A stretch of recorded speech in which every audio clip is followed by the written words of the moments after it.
speciaal een witte vinyl. Een soort van...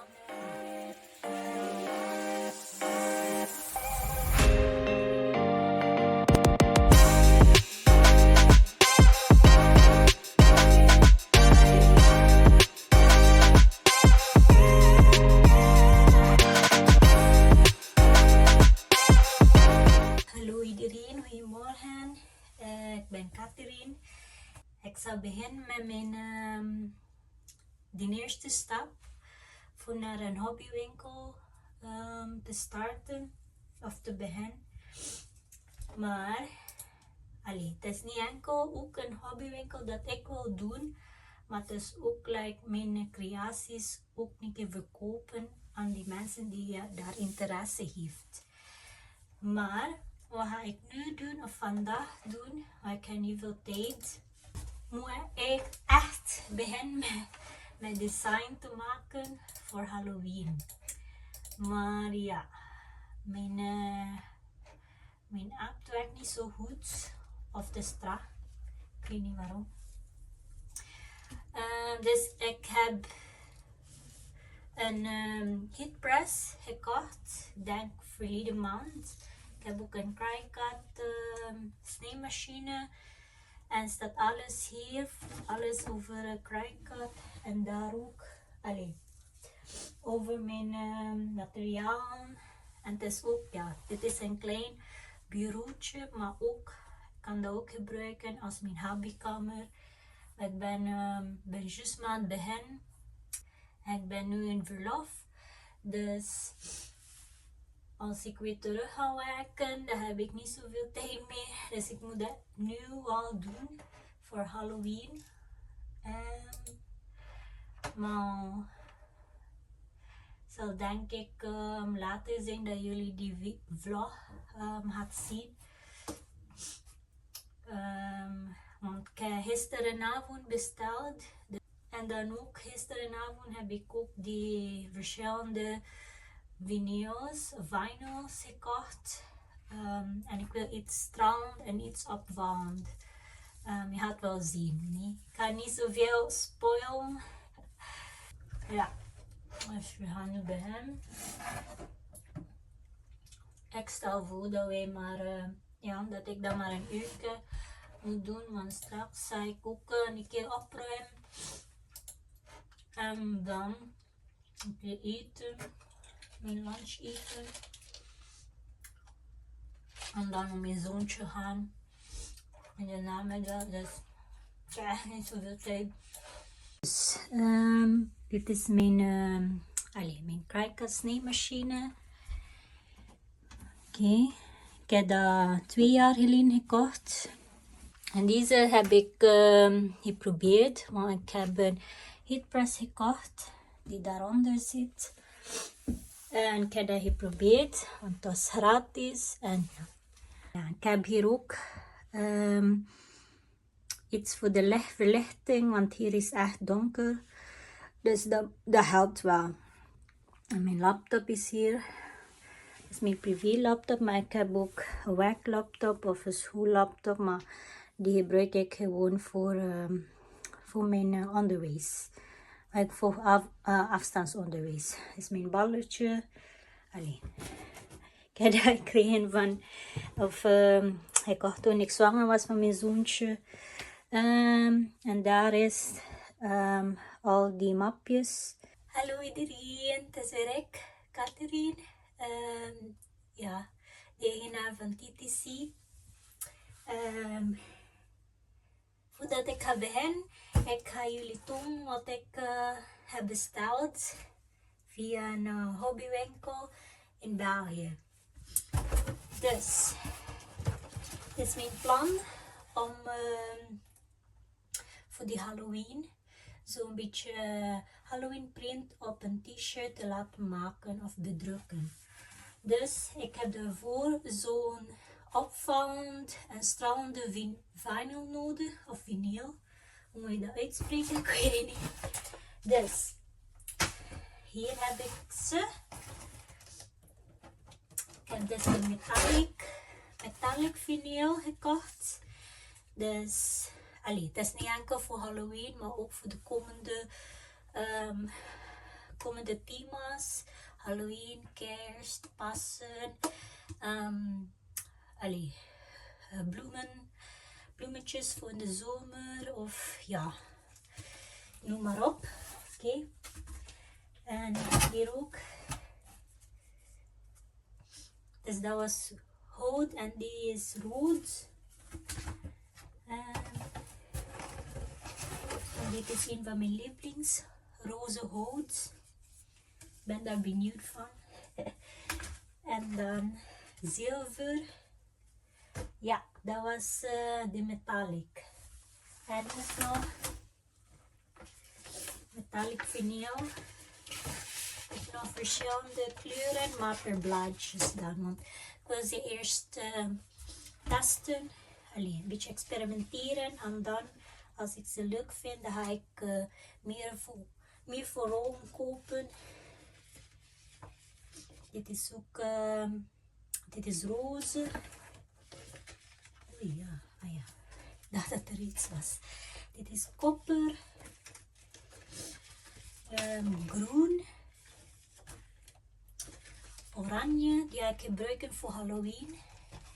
Dus je ziet meestal dat het echt stralend is en opvangen op stof, op een textiel.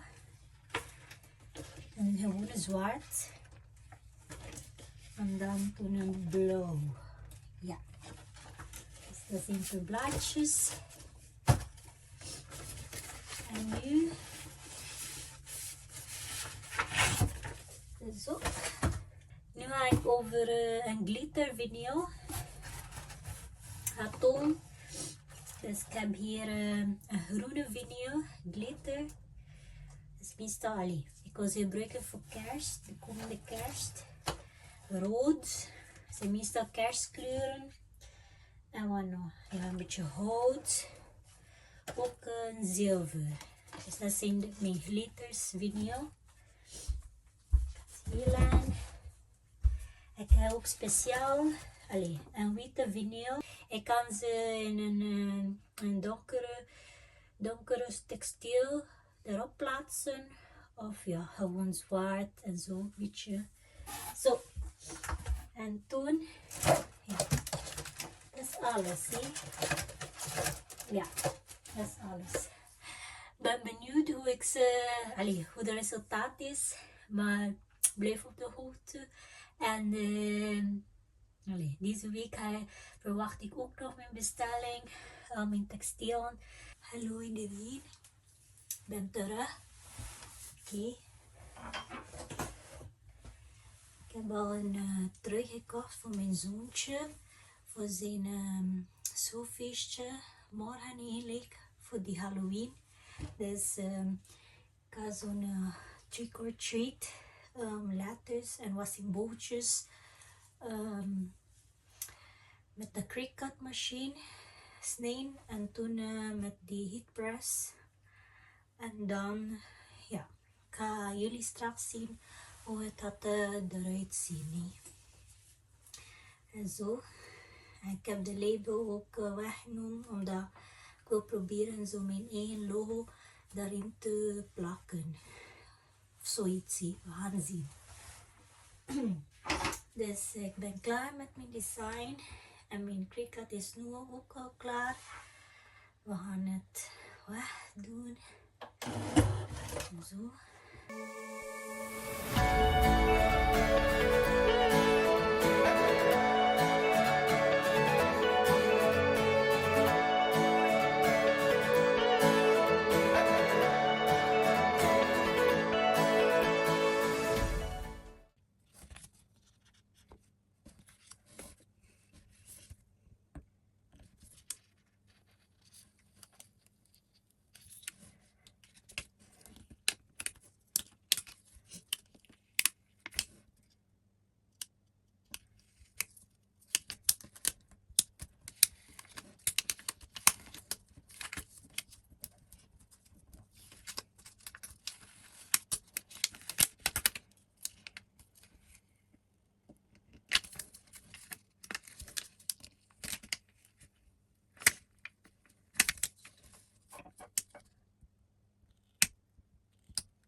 Dus dit is het eindproduct of de resultaat van mijn creatie. Ik hoop dat jullie die vlog leuk vinden. En als jullie vragen hebben of opmerkingen, typ ze zeker hieronder. En ik ga mijn best doen om zo snel mogelijk op jullie reacties te reageren. Dat was het. Dankjewel voor het kijken. Tot de volgende keer. Dag.